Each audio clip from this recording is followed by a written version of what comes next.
How do you think that the history of medical experimentation on Black bodies, like the Tuskegee syphilis study or the J. Marion Sims experiments on enslaved Black women, affects how Black patients are treated in the medical space today? Yeah, so I think that it affects Black communities in two major ways. First of all, I think it contributes to that deep mistrust that lots of us have in the healthcare system, right? Because when you know the medical history of exploitation, it's understandable why some people might be a bit more hesitant to seek care or participate in different research studies. Secondly, I think that history still influences the way that Black patients are treated today. So while healthcare has made a lot of progress, studies still continue to show that there is implicit bias. For example, misconceptions about Black patients having a higher pain tolerance or having thicker skin. These are still present in a lot of healthcare professionals today. So for example, a Black patient who has a certain dental condition would be recommended for a tooth extraction, whereas a white patient would be more likely to be offered a root canal where they can save their tooth. The healthcare professionals kind of assuming that Black patients wouldn't be able to afford other treatments, so they just automatically suggest extraction because it's less expensive. And then also, of course, just the implicit biases of wanting to kind of maybe practice on your extraction technique and stuff on Black patients rather than your white counterparts. So findings like this kind of suggest that race is still influencing how clinicians make decisions, and also showing that there's still that legacy of historical discrimination and experimentation happening today. People of African descent are more likely to be sent home when they go in with things that we would normally in healthcare raise alarms and everybody starts scrambling, like chest pain. I worked at the bedside. My patient said they had chest pain. It's all hands on deck. Everybody's running, everybody's moving. But even that, which is normally a huge red flag in healthcare, even that, these patients, when they present to the emergency department, are often sent home. And sometimes the outcome is dire, where they'll die at home. As someone who works in a healthcare space, and I've been in healthcare for many years, I feel mistrust when I navigate the healthcare system. I can't imagine someone without healthcare knowledge or health literacy trying to navigate the healthcare system. I can't even imagine. That's what happens in healthcare, particularly with Black patients. When we are charting on our patients, you're telling a story, right? You're already painting a picture. So if it's 55-year-old male, born in Jamaica, he was a bus driver, a picture is already painted of who your patient is. You kind of know their level of literacy and health literacy. That's not always correct, but then picture another patient, 55-year-old white male, married, 3 kids, lawyer.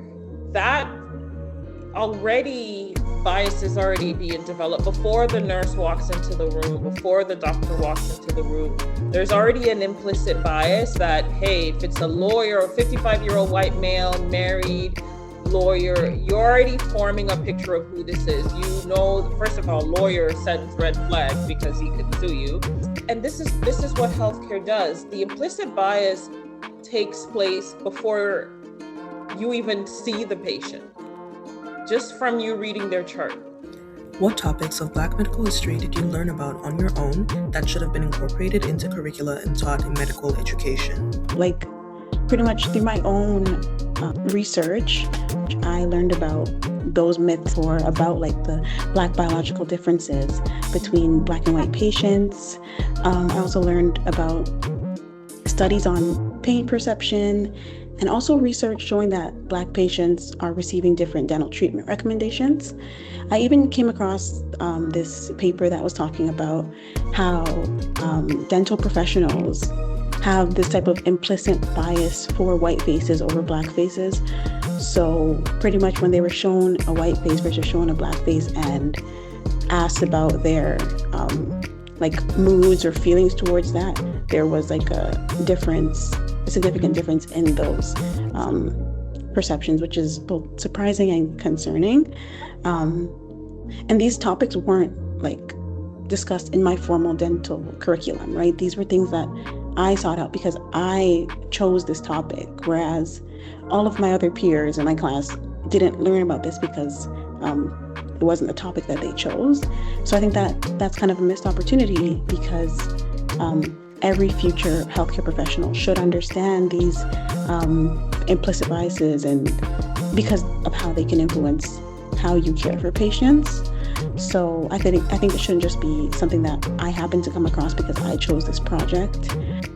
It should be a part of everybody's conversations when in healthcare. Do you think that Black medical history should be mandatory in medical education? Well, it should be 100%. Yeah, absolutely. I do think it should be mandatory. It should be a part of every curriculum. Yes, absolutely. Because Black history is history. It's medical history. It's history of the world. It's not just something that's isolated and only affecting the Black community. Black history affects everybody. As we have to learn Indigenous culture, you should learn Black culture. The same way you should learn Southeast Asian culture. The way how you treat or the way how you learn your medicine should be reflected to the population you're about to serve.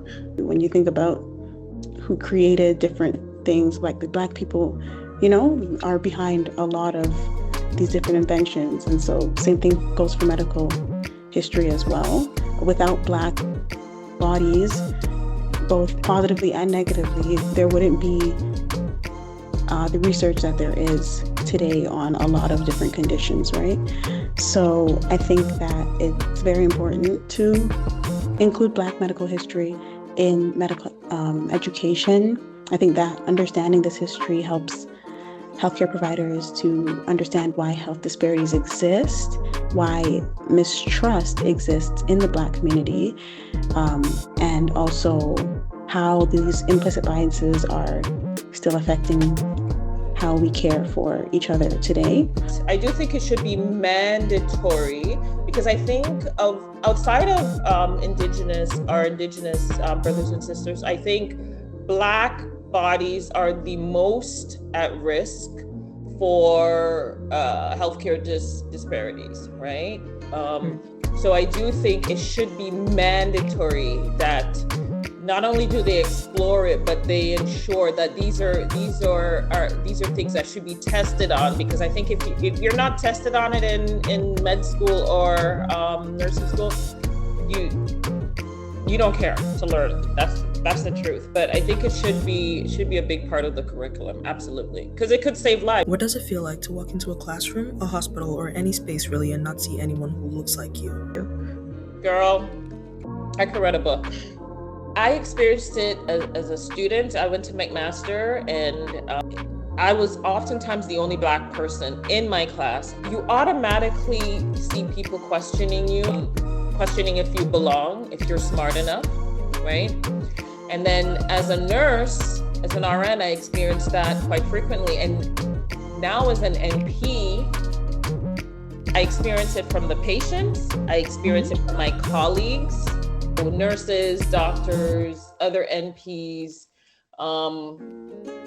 Like when I first started working in my role and they found out there was a new NP and, they were bringing me around and introducing me, I could see the look of surprise on these people's faces that the new NP is Black. It is, especially when you have a lot of more privileged people whose parents are also doctors and, they kind of already feel like they're on that pedestal. And then for you to be the only Black person in the class, they either think that, you were the token, which I don't even think exists at my school because there are no tokens. It doesn't seem like they even care to really accept Black people. But, that's what they assume. They assume that, that you're the token and you didn't really deserve to make it here, but it's just because you're Black why you made it there. What would it have meant to you to have a Black mentor, a Black doctor, or someone who looked like you earlier on in your professional journey? I think it would have meant everything, honestly. Seeing somebody that looks like you succeeding makes your goal feel so much more attainable. If you could go back and give your younger self one resource, one piece of advice about networking, mentorship, or advice in the field that the system failed to give you, what would it be? So if I could go back in time, I would give my younger self access to a strong network of Black mentors in healthcare, in dentistry. Because growing up, I didn't know many Black dentists personally. I was lucky to actually have a Black pediatric dentist, but that was the only Black dentist that I had ever really seen. And having mentors who understood my experiences, I think that could have helped me navigate the application process and build my confidence and reassure me that I belonged in those professions. My advice would be to have more discipline, to just listen a little bit more, right?